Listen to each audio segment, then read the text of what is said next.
Их имена вписаны в историю страны. Абубакар Костоев, виновник торжества, сегодня в центре внимания. Свою звезду Героя России мужчина получил в 2014-м за мужество и профессионализм, проявленные в ходе спецоперации. Он обезвредил террориста-смертника, который чуть не подорвал автомобиль в одном из людных мест Сунжинского района. Героем быть, конечно, это большая ответственность. Все люди смотрят на героев, ожидают всегда от них позитивной помощи.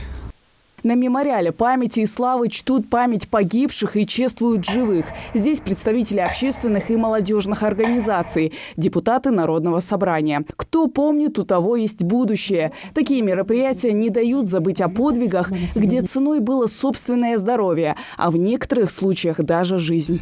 Здесь у каждого ребенка есть свой герой. Тот же Асканов, например, это нужно быть очень мужественным и сильным характером человеком, чтобы взять и вместо того, чтобы спасти себя, нужно увезти самолет с определенного места. Катиев Ахмед Макшарипович, он был секретарем Совета безопасности в Ингушетии, скончался 2013 года в Нижних Очелках. Его обстреляли в автомобиле. И в том же году его наградили за мужество и героизм посмертно.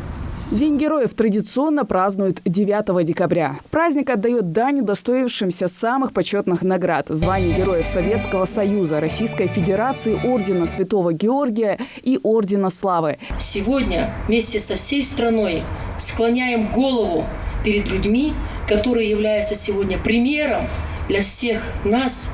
И еще раз повторюсь, без них наша с вами история, наша с вами действительность, наше с вами будущее представить мы уже не можем. Герои, которые отдали свою жизнь за мирное небо над Ингушетией, над Россией, их сегодня с нами нет. Главное богатство любого народа – его люди. И не просто люди, а настоящие герои. Они совершали подвиги не ради медалей и орденов. Они рисковали с собой ради спасения других. Хава Гайзикова, Адам Далаков. Новости 24.